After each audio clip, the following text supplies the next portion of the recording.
Olá, sejam todos muito bem-vindos de volta ao meu canal, eu sou Tilly e hoje eu quero compartilhar com vocês quais foram as minhas leituras do ano de 2025.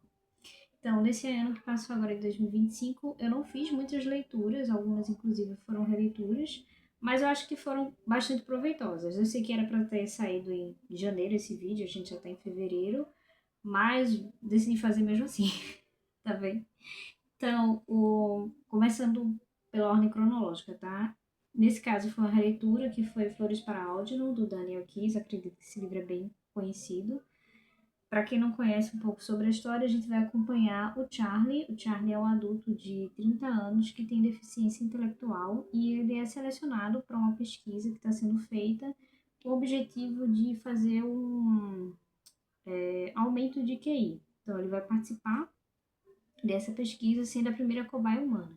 Então, aqui a gente vai acompanhar desde o momento antes, né, da cirurgia, então ele sendo uma pessoa adulta com deficiência intelectual, o processo do pós-operatório e depois o que vai acontecer depois que de fato esse QI dele aumenta e quais são as consequências que isso vai trazer para a vivência dele, para as pessoas ao redor dele. Esse é um livro que eu acredito que é muito forte.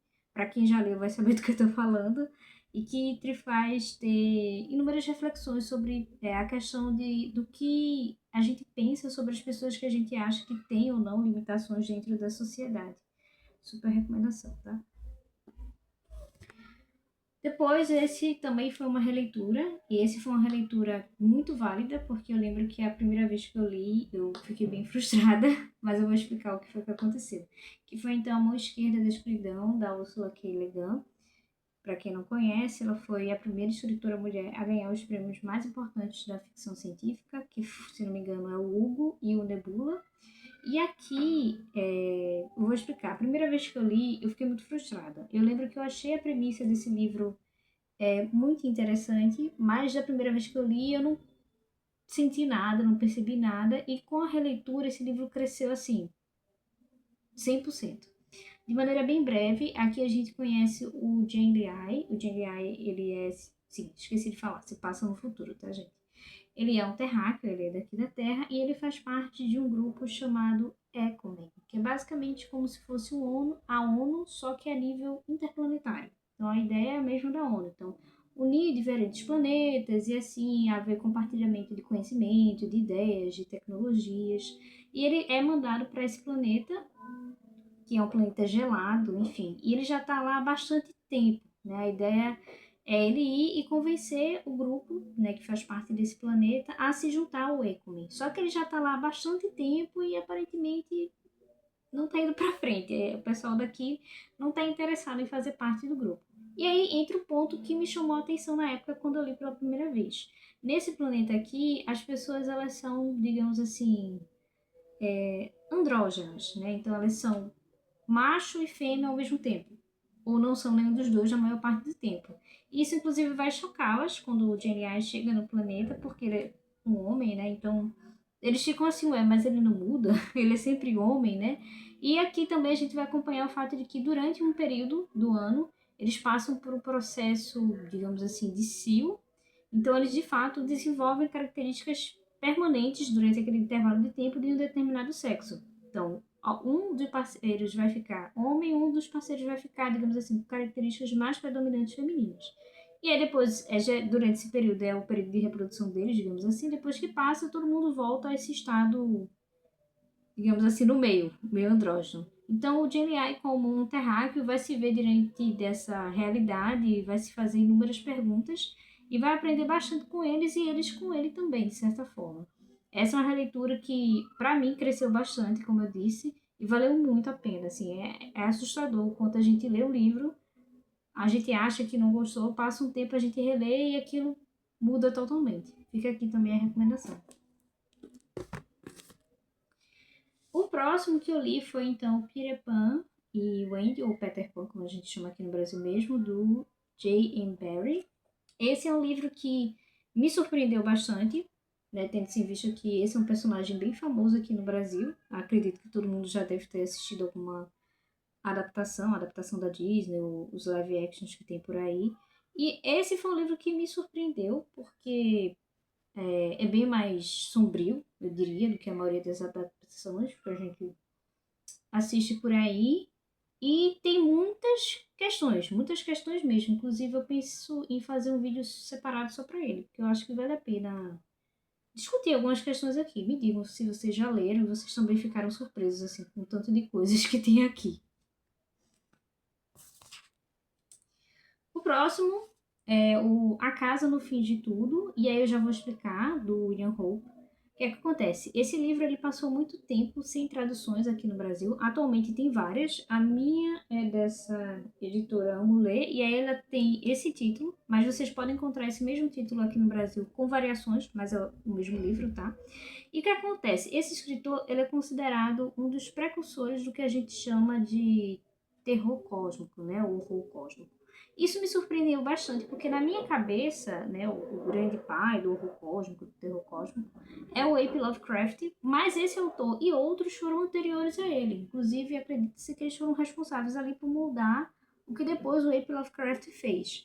E, então, por se tratar uma história de terror, de horror cósmico, é bastante, assim, se você já leu H.P. Lovecraft, você já imagina, né? Você tem muita coisa aqui que fica abstrata, assim, você fica, o que é que está acontecendo de fato, né? E foi o caso desse livro aqui, eu fiquei em vários momentos, ué, mas é real, não é real, está acontecendo, não está acontecendo, é bem confuso. Mas é uma leitura interessante, acredito que para quem gosta de terror cósmico, horror cósmico, vai gostar. E aí, depois disso, eu decidi ler Entrevista com o Vampiro, da Anne Rice. Fazia um tempinho que eu já queria ler. E me surpreendi bastante. Já conhecia a história por conta do filme, da década de 90. E eu sei que tem a série nova, né, da AMC, que sai pela Prime Video aqui no Brasil. Eu cheguei a assistir o primeiro episódio, mas não me... acabou não me convencendo muito. Decidi recorrer ao livro. E aí sim, ao ler o livro, achei surpreendente. Para quem gosta, enfim, desse universo de vampiros, sem dúvida vale a pena muita leitura. Acredito que para quem é fã da Anne Rice deva saber tudo sobre a história, né? O fato de que ela tinha uma filha que faleceu, se não me engano, por leucemia, né? Por conta de um câncer. Essa filha era bem novinha, era criança. E aí, com o falecimento dessa filha, veio todo um estupim, né? Um estupor para ela como escritora. Então, ela escreve esse livro muito rápido, em um estado assim muito febril. E conforme a gente vai lendo o livro, a gente entende como isso está relacionado, né? Então, esse é um livro que me surpreendeu bastante, porque esse é um livro que vai falar bastante sobre a morte, né? Sobre como nós lidamos com a morte ou com a não morte, né? No caso aqui, o Louis, que é o protagonista, ele vai lidar com essa questão da imortalidade. Como é viver sem morrer? Como é viver sabendo que você nunca vai morrer? Lembrando aqui que existe, óbvio, as questões, né? Sol, fogo, enfim, questões que podem matar os vampiros. Mas um dos temas aqui é, sem sombra de dúvida, o que se faz com a imortalidade, né? A imortalidade pode ser uma bênção, né? Viver anos, ver mudanças sociais e entre outras coisas, mas pode ser vista como uma maldição também, né? Saber que você nunca vai morrer, você nunca vai descansar. Enfim, também é um livro que eu acho que vale a pena depois fazer um vídeo separado só para ele. E por último, essa foi minha última leitura do ano passado. Esse também foi um livro que eu já queria ler há bastante tempo e aí decidi adquirir para ler, também com uma premissa interessantíssima e eu fiquei fisgada, assim, eu li praticamente em uma semana, que é o então Bebê de Rosemary, do Ira Levin.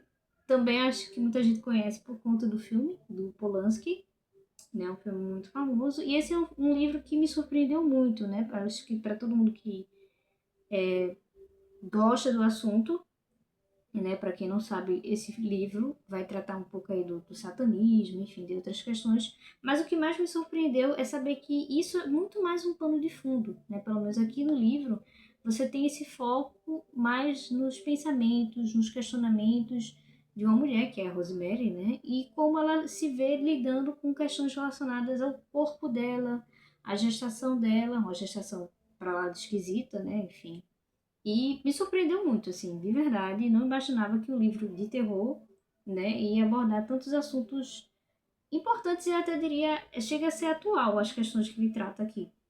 Me surpreendeu bastante.